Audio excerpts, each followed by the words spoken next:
So, all right, Gyaku Nage. So Hoteki, we're busting some arms tonight. Man, I hope not, but there's a big potential for that. I mean, these are if there's an opportunity people get wrecked, these are the ones. We'll make sure that doesn't happen, obviously. Gyaku Nage can be a testy throw, and we're going to be working tonight on what makes it so testy. Where to be really applying torque on an arm to use an arm to throw someone, because it's not as simple as just grab it and huck them. No, it's not. Yeah, it's not. I mean, it's yeah, and I think the students are in a position where they can handle that. We'll just to make sure we walk them through it nicely, and yeah, I mean, Hoteki works perfect with Gyaku Nage and stuff like that. So yeah, I'm excited. This will be a fun class. Actually, Hoteki is one of my favorite classes of all time. Nice, of all time ever made by humans. Yes, all the characters, top 5 even. So yeah, so this is gonna be fun. Sounds good. Let's hit it. All right. Happy Wednesday, everybody. So tonight we're gonna look at Gyaku Nage, which means reverse throw. If you look it up in some places, it'll also be called Seo, like people Seo Nage. Seo Nage, this is referred to Seo, which actually means lift on back. Okay? Which you'll see, depending on how you do it, there is that aspect. Out of all the throws that we've done, this is incredibly unique because it really has to do a lot more with just the arm, but it also has probably the highest level of potential for damage than any of the ones that we've done so far. Just because we're using an appendage to throw it. So there's a very high likelihood, if you go fast, and I'm going to encourage you not to go fast to start, okay, of breaking somebody's elbow. Very easily. It's going to be in a hyperextended situation. I'm going to recommend that as you go through this, stay close. Stay close and try to use the shoulder as much as possible. I'll demonstrate what I'm talking about in a little bit. All right. At the heart of it, we're going to start with this. We're just going to start actually just getting into what would be considered just a regular good old-fashioned arm break. All right, and from there we're going to look at how the actual throw kind of transpires on this level, and then slowly we're going to put it up over here. All right. The really neat thing about this too, also, is it has a high propensity for damage. It actually has a high likelihood to escape. And once we get to that point, there is a really cool counter that comes with actually another throw. So hopefully we get that. That probably won't be tonight. That will probably be Saturday at best. Maybe even the second time around. I want to make sure you guys have the ability to control and not rip somebody's arm out, unless you want to. Okay, fair enough? So let's just start getting into this arm break. Right lunge punch, coming in, moving out, capturing this wrist, coming in using this wedge, rolling, almost like a kind of like a motorcycle, coming through here, up onto the shoulder. There's still a twist going on there, correct, Mr. Prince? Not here. Tight, turning, pulling. So from this angle, one time, you're going to try to come up and make Ishimoji. All right, turning, capturing with this oarlock. Inserting this so we can't punch back. Insert right here. Simulated break. All right, we'll talk about the fine points on that in a second. Mr. Craig, just so you first can see. Right punch coming out. Oh, that's fine. Right there. The more turn you have, boom. That would obviously be very quick, very fast, very much over. A lot of screaming right in your ear. That would be a problem. Okay? Good, fair enough. Let's go. Okay, first quick punch for everybody, because this is kind of inevitably one of the first things that we see looking around. So that punch is coming out. Ooh, we're getting here. We're looking pretty good. What I see happen a lot is folks tend to stay a little far in front when we really need to be up against it. So I'll see folks out here when really what you want to have is here. Now we're not just stepping in and going and backing into it. This is almost going to feel like I'm pulling this arm over me a little bit. I want this arm to drape over my shoulder. Yeah. we got a nice technique there. As you enter, this comes forward. This hip and back and spine and glute take away their hip and back a little bit. Now you have your grip. Yeah? Cool. Keep going. Everybody's doing this, which is fine. I feel this way. This is coming in, and people are pivoting right under this, and they're on the side of him. He can get around me, no problem. Go. It's not an issue. Not an issue. Step in front of him. He's in like this. I'm going to go right in front of Chris. Stand right in front of him. Lifting him, almost lifting him up with my hips. Now getting around is harder. All right, because he's halfway off the ground. The other thing too, don't forget this. If I'm here, I want you to watch Chris's reaction. Chris is here. Watch his feet. All I'm going to do is turn his hand. Put this at the zenith of torque. It will still break, trust me. And now to get around is harder because his arm. You tell me it's happening.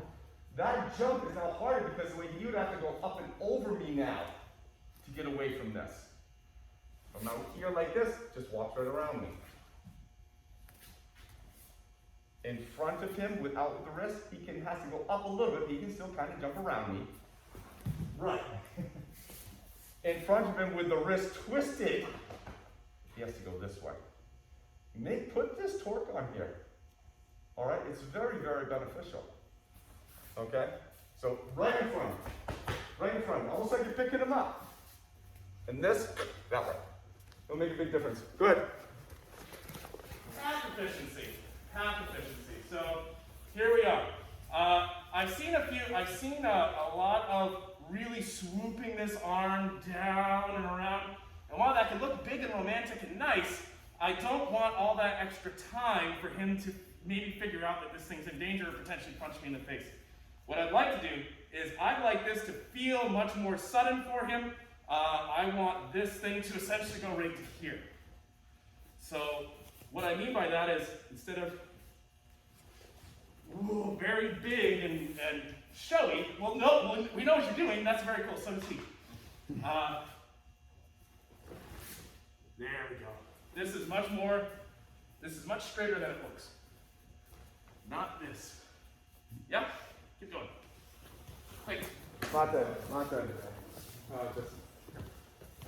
I'm just trying. Everybody is doing the technique and they think they have to fit around this arm.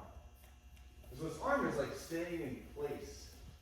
And they're coming in and they're contorting to Jesse's arm and kind of getting here, and they're not getting in front.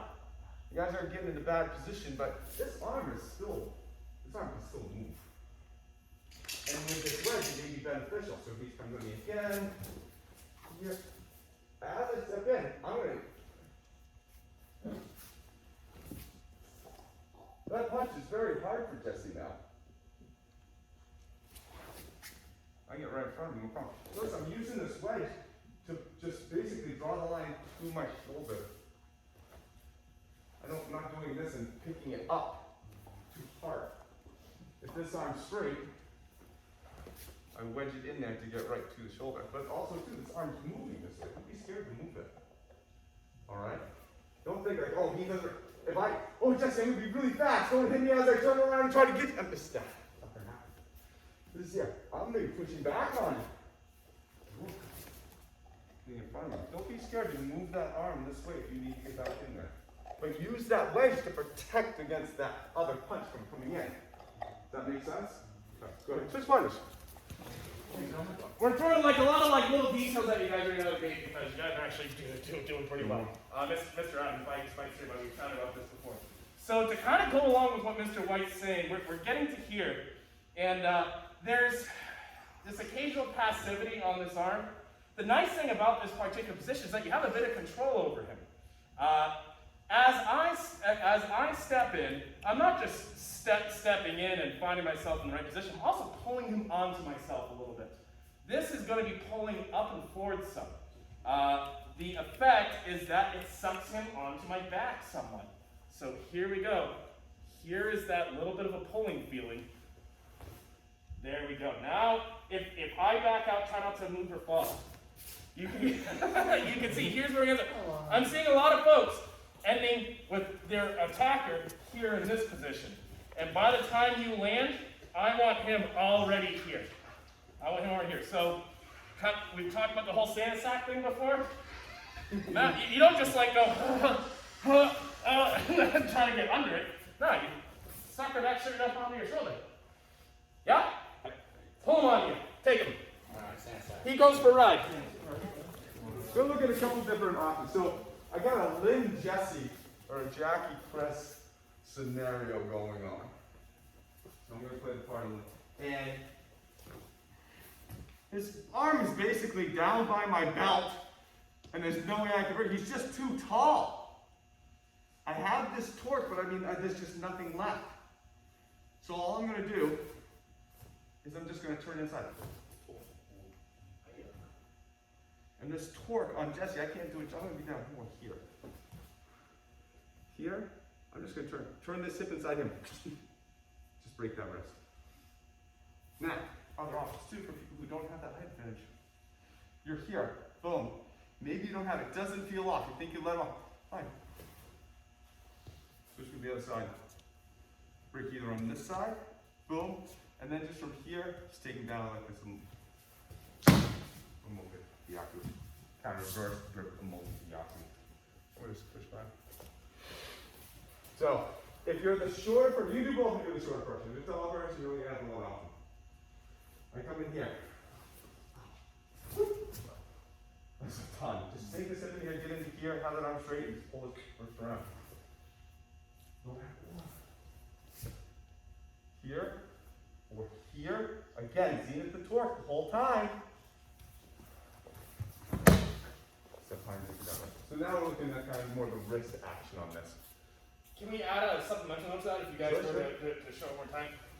Here's why that works, and I don't want it lost in translation. Because it's not, so here we are, we add that little bit of a turn, the short version. The reason why that works is it creates a little bit more space between the arm and the body that Mr. White can now pull through. If he were to pull this arm, he now has a good like foot and a half almost to play on that. If I wasn't here, this is what would happen to Chris's wrist. The problem is I am there. So now it just snaps. And they're short enough to kind of get through here without having that resistance. I just can't do it. This is here, and all of a sudden, without this wrist being off, this whole thing just turns. With a whole weight of the body right there. There is a high version, which we probably will not look at. Where I do come down. And I pull his wrist and twist it the whole way through. You are going to roll that way. Not that way. You'll break your own wrist. Not that way. Where the wrist is coming down and turning, so it's actually facing behind the feet.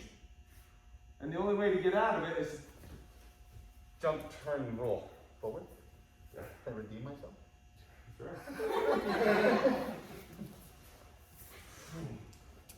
I'm going to take this hand, put it right next to his foot. Yep. That way. Always like to redeem myself.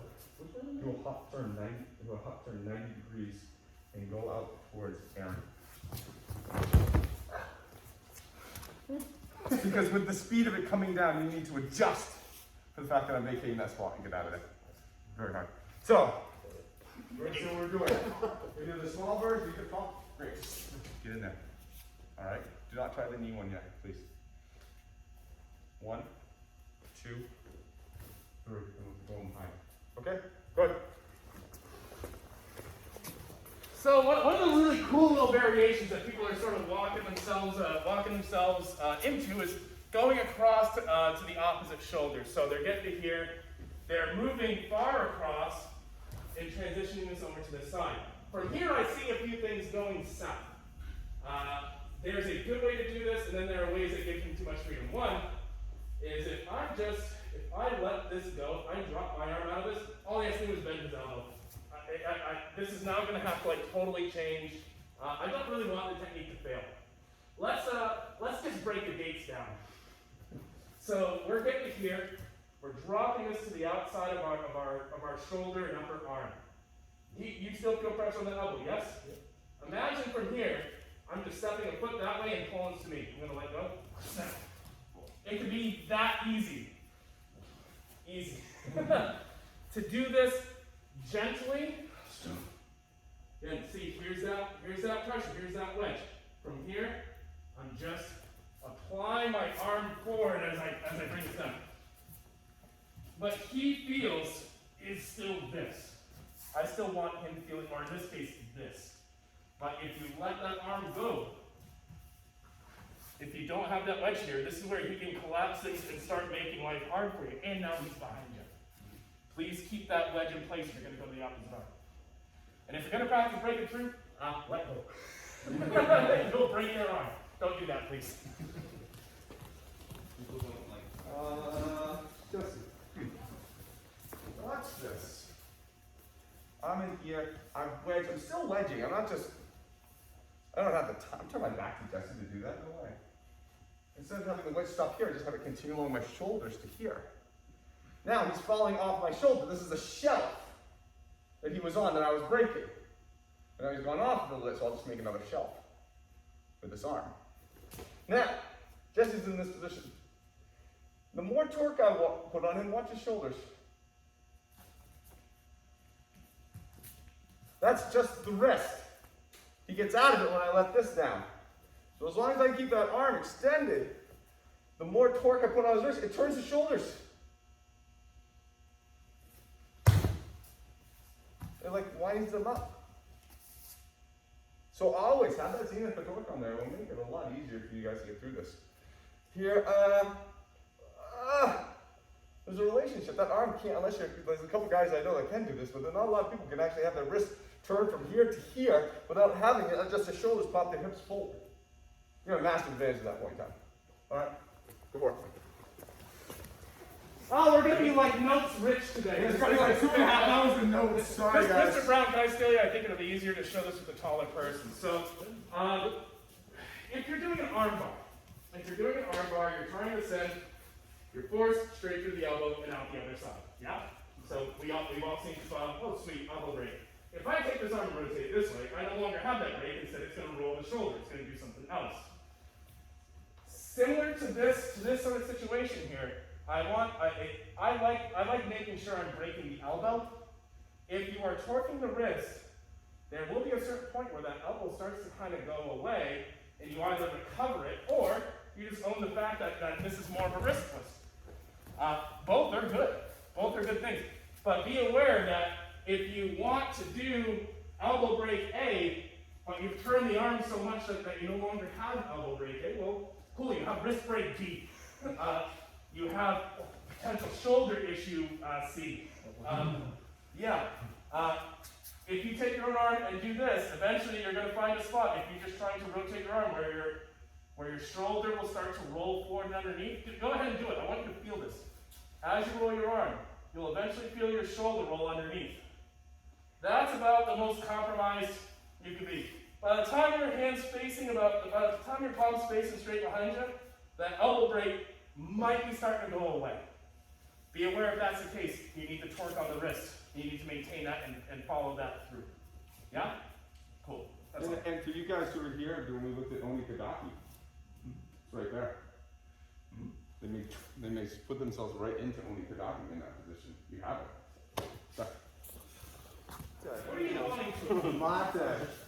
So earlier in the evening, I said something about moving the arm in front and coming in here and going in and moving this arm in front so we can get around to this. Okay? Well, now I'm going to say something exactly the opposite. I'm here. I'm going to bring his arm back this way as I rotate and wedge under him.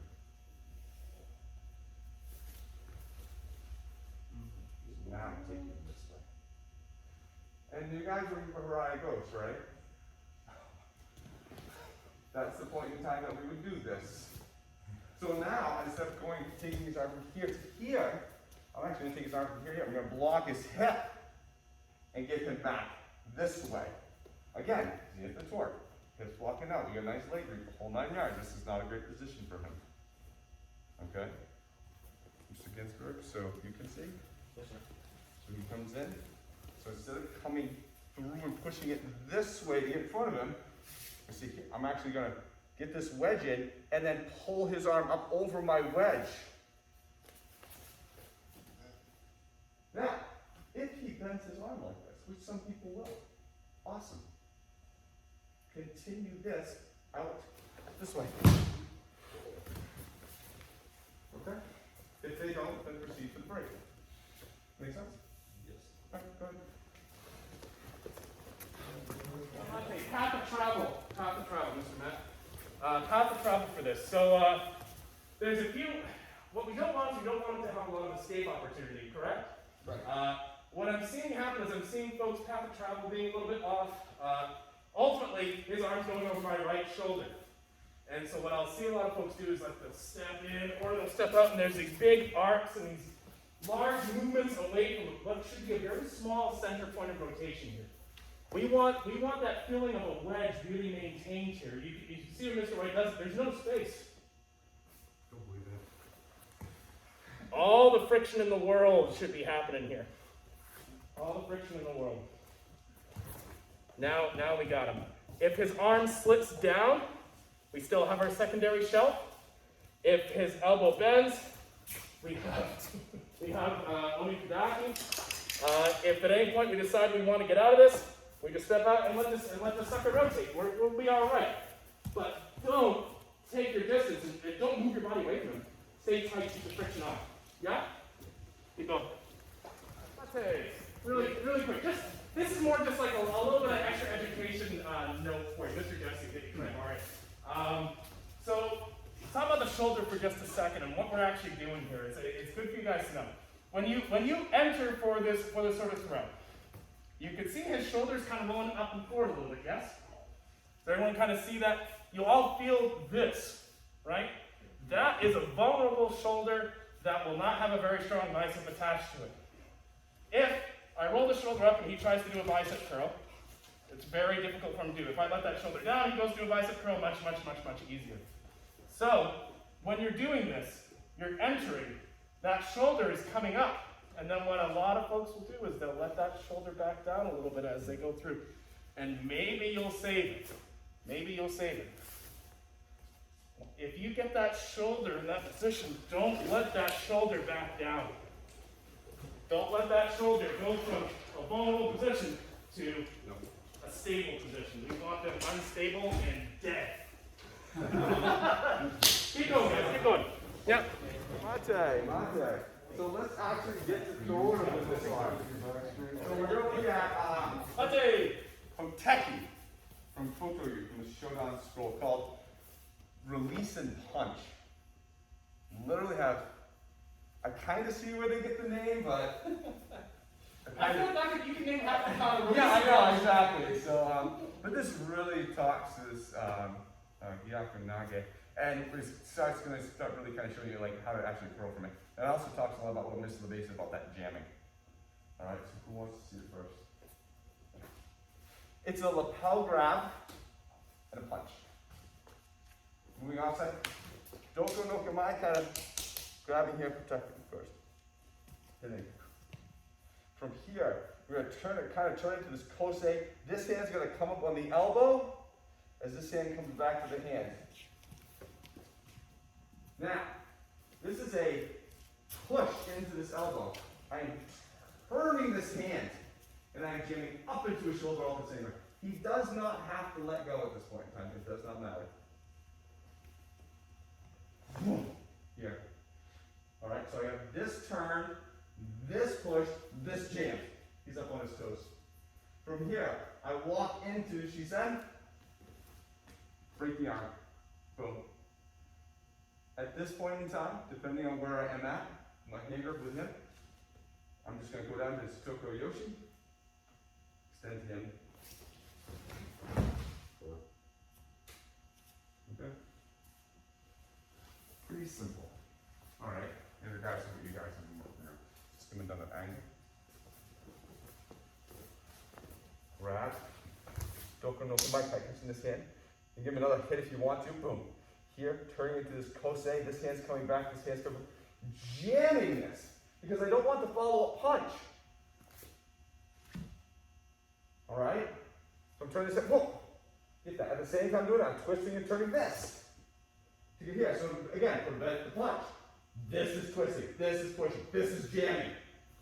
Stepping in, boom. I could still have my hand on the arm. Doesn't matter. Here, to Toko Yoshi, to create a hole, keeping this arm on the vertical, and pulling it down and back so keep it as much away from the feet. Roll. That must be the release. That must be the punch. And this is still actually, if it hasn't broken already, there's still a break right here. Chances are I'm probably throwing him by his broken arm, so I'm going to recommend that you do keep this hand up here, so you can get the throw. Because if his arm breaks, and I just have my hand on his wrist, it's just too wiggly. Not enough to throw with. You see what I mean? Just walk it one more time. Actually, reverse the front. Shoulder, everything good? Toe grab, punch.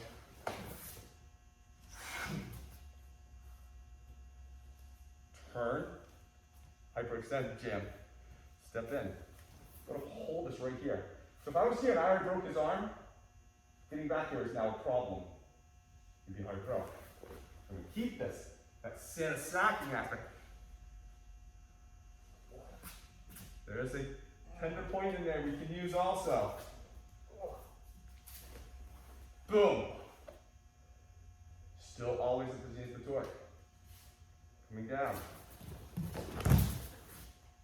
Still that break right there if need be. Boom. This is still at the zenith of the torque. This is still being pushed. Alright? I'm not letting up on him just because he's rolling. This may not have done the job. But now I'm in a great position to do the job. Does that make sense? Yes. Move on. Hey guys, safety note, you get to position on this throw and you're ready to go down. Don't go down and hesitate and stop halfway or do nutty things on the way. Drop to your knee and let that person do their 10 yards. Yeah. That's what screwed me up, and I don't want that to happen to you. Keep. Let's look at Mr. Brown's arm real quick. If anything, on that line, boom. This hand up here, if you want to, let off on this a little bit. Alright, just a little. Keep this hand up here. As you bring him down, make sure this arm gets at least vertical or back. Ease your roll. If his arm is like this, that's a hard roll for him. That's a note that Hanshi pass on it. If you want to really screw somebody up with this, as they go roll, you push their arm forward. Right, let them roll onto their arm. So don't do that. But create a circularity with him. So if you can imagine a circle, he's getting pulled around, and he's coming down. I'm picking up on this, almost like it's like a little hip throw. Pulling it down back to me to ensure his roll. No, don't get me wrong, another guy, you think you probably mess his head up. But I want you to actually feel that, because we're actually going to put that in play later when we go up and over your back. This feeling, this rolling feeling. Alright, you don't understand what I mean by that, that's important. Yes. You all feel it? Smart people. Alright, alright, go ahead. Hoteki. Release and punch. We'll give your arm a break, Mr. Brown. Can I steal you for a second? So positionally, guys, I'm seeing some stuff that's a little bit less productive. What I'm seeing happen is, let's rotate quickly. I'm seeing a lot of folks getting to here and then saying, I'll go down here. The problem is that he's too far away from me. Remember our first position where we were much more in front of him? Same.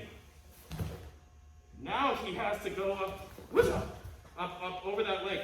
If he's too far away from you, your leverage is going to be out here. And suffice to say, it's not enough leverage. You need him here. Ultimately, this is the direction, not this. Do you guys see what I'm saying? So if you don't think you're in front of them enough, you probably aren't. Keep going. If you think you are, go more. Okay, Mate. Let's talk about Mate. Let's talk about two aspects that are pretty interesting in this concept alone. It's just like all these concepts, you can see it and you can do it, and like, oh, okay, so like here, boom, boom, boom, boom. Okay, simple. There's actually a lot more to it. when you start digging kind of underneath the surface. So who's got a good arm? Yeah, I'm pretty fresh actually. Okay, so cool. First thing, on this grab, if I punch like that, boom, and hit, and I let this arm bend, man, that's gonna be, there's not enough room to get this to straighten out. He's too strong. There's no way, if he only has this much room, that I could possibly straighten his arm out. Can't be done. So on this hip, I'm extending it. So I start with it straight. As the sit turns in, it starts jamming him. This hand is being jammed. The punch is now hard on him. He would have to fling himself around to get away from this. But since I'm kind of pushing back up into his arm, that makes a difference. The fling's not there as much. You see that? That's why we're going into this. At the same time that's happening, this is starting to twist. So I'm twisting, pushing this up, twisting this, and jamming this into him. So the ability to punch me is pretty tough, right from the get. If I'm here, and I hit this, and I try this, no way. I'm actually driving back into my chest. He's gonna deck me. This has hit. Oh, right on his toes. This is secures that. As I step into here, I don't necessarily need to step in this to Hokohu Yoshi. I rotate into it.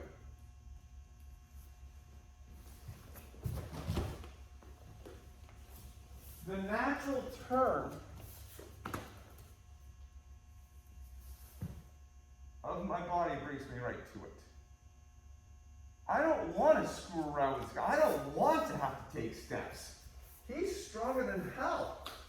All right? And this also, too, this makes this takeoff a lot easier. This pressure coming back, a lot easier. This is dynamics of the fingers we can talk about later. Boom. I got him right good. Last thing I want to do is, he's got me. Now, for training partners, so I'm going to talk about this. I just rotate my hips and this knee collapses. And he goes. Okay? Now to keep your partner safe, prevent the hyperextension.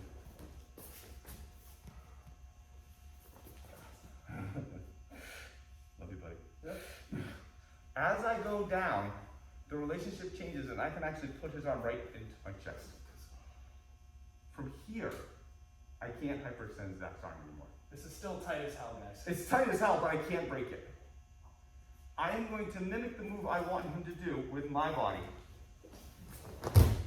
Because his arm's right here. And in doing that, I can control him down easier. As I slide down, he's here. As I slide down, this comes right to here. He can't hyperextend his arm. The twist is still there. Shoulder's still there. Still got it. When I do that, now his arm is being controlled by my body. I'm ensuring the swoop down so I can actually help control his fall. Don't get me wrong, even just that down is going to be a mess on somebody. Okay? But if you want, I want to protect these guys' arms. So that's what you do. So you're getting thrown like this. Man, that's precarious. Great, tuck that arm in there.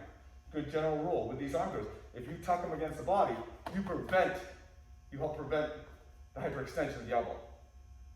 Shoulder's still going to get messed up, but the elbow's going to be better. All right? So any questions on that? So extended the first part. Get the arm straight. Turn, jam that right to begin with. Right from here, prevent the punch. Drive them up. Twisting this, pushing this, jamming that. So you get one going here, one going here, one going there. It's like one of those little bop-it things. Here, should have plenty of room. Up, boom. From here, just rotate your hips and you'll drop naturally to Sokoyoshi. And as you do that, bring the arm down. Cover it, top protect him. So a lot of moving parts in there, but again, this cut, there's a lot more to it than just the surface. Make sense? All right, give it a shot. Mate, really quick. So first up, who's feeling fresh? Fresh-ish. I'll take Mr. Jesse, fresh-ish. There's only so much fresh feeling by this point in the day. This is not an Old Spice commercial, right? So here you go. I'm seeing one, let's rotate. Thank you. One place I'm seeing this breakdown is people have the equation in their head that the arm stays on the elbow, and they move in as such. They're moving to a spot where that's appropriate, but then kind of letting it slip off and do other things. You can do all sorts of different kinds of throws with this sort of lock, but they all kind of require a slightly different placement, a little bit of a different feeling. If you're working on this, and you're working on pushing this elbow with, in this case, my right arm, don't let that go. Keep it. Don't lose it. Because what's happening is you guys are getting to here where this would be appropriate, and then it's kind of coming to here, and your feeling on where you thought you were going to be and what's going on has totally changed. Yeah, and see, his arm is already starting to rotate back in, and now we're needing to, like, save it for one of them. You get this, keep it. Very, very simple like that. So you can you'll have versions of this throw that are literally working down here, and you're just like tapping. And you can draw people like that too. But you have to know that that's what you're going for. If you think you're going for this, and then turning it into this, it's gonna feel sticky and weird. Let's not get sticky and weird, let's stay clean and smooth, yeah? Cool. Thank you, sir. How's elbows, everybody? I actually noticed that that's, with Jesse, because the longer arms, it's very easy to, there's three things that are kind of going on. We have this turn, this twist, we have this hyperextension, so we have upward, twist, and then we have this jam. Those are the three things that are happening. And they don't go away just because we get into here. When I was telling you to bring it down, I was trying to keep it safe. What happens is it lets go with the jam. All right? This sticks the whole time. So even when it's on this angle, this jam is still going up into him. Correct, Jesse? Yep. This turn, this hyper, it's all happening on this line. So Jesse has to just go. All right. So as you get across, that turn, this hyperturn, this jam stays here, here, and here. They're easier to control that way. So what you're telling me is if you keep the shoulder in a vulnerable position throughout the movement, oh my God. Yeah, it's wild. It's wild. So, yeah. So make sure. Like, listen. I'm just saying it with a little different word. Keep those 3 points. That this, the this, and the this, all the way through. Be careful. We're starting to open up the aperture of that now, so we're starting to get the arm in a little more dangerous position. All right. Make sense? Go ahead. Just to leave you with one last little feeling-oriented thing. Mr. Aaron, I must break you. You have this arm, and we're being gentle and kind, and not breaking it. Bear in mind that this entrance breaks the arm. In an ideal world, snap. You've already broken it. That's the hope. And he's got this flangly floppy arm that you're then dropping him by. What if you did this with the attitude that this arm, that this elbow snap was going to be what drives him to the moon, right? Ooh, you got this guy. I should have elbow popping. Now I know I have tension on this, and what I see a lot happen is people are generally being nice and they're letting some of that tension go. And now we no longer have zenith of torque. We no longer have zenith of torque. And he's being kind by leaving his shoulder up, but really he can relax his shoulder. This breaks upon entrance. And then you can be very, very kind after that. I want to just point out one thing too. Is this is the thing goes down just before you throw him? Go ahead. Okay, come on down there. Yeah. Hustle no come on, people. Is it hustle no come on? We were literally just doing that over here. It's an hustle, which is a very powerful stance. He goes from basically almost a small posset, which is that. Hustle no come on. Right here. That ensures that arm is straight up. He's just doing a hustle no come on because it took the Yoshi stance. That's it. Okay? So. Alright, couple more minutes. Cool. Couple minutes. Everybody. Okay. Nice job, guys. Really, really nice job. There's I love, this is actually one of my like top 5 techniques that I like a lot, just because there's like a lot more that we haven't even talked about in this technique in terms of angling and ease of movement and the ability to just, just walk right in and do it. An old man version of this. It looks like there's a lot of struggle. It's a heck of a throw. There's so much work. There's a lot of times to bail out and move and adjust. Love this technique. But in terms of looking at Gyaku Nage, yeah, I mean, it's one of the best ones to look at it for, because you're really kind of knowing what it's like to kind of control that arm into a throw. And we'll look at that. Okay, how do we control that arm in sideways throws, up and over throws, stuff like that. All right, so that's why I want to put this one in it, just so we can actually know, like, what's it really like to control a person's arm, and what does it do to it. You can control their shoulder, you can take it down anywhere. If you guys get what makes this work, especially those 3 things that we're talking about, the wrist, elbow, shoulder. I mean, you can do this, any angle. Oh, I got it. Yeah, so many ways you can go. Oh, yeah. And that concept is, you have that arm, you have the shoulder, they're basically a puppet. You just put them wherever you want to go. It's really amazing. I get him, I take all this slack and stuff out of this arm. I have his shoulder now, right? I'm just directing his shoulder where to go. I mean, it's simple. The person's very easy to manage at that point in time, because it hurts. It hurts a lot, and I actually have like a lever. I have leverage, a big lever on their body. Yeah, which helps move things, which helps move them. So, any questions?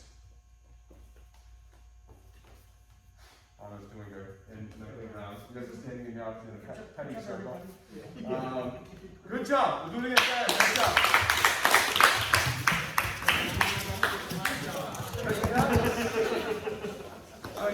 That means it's over.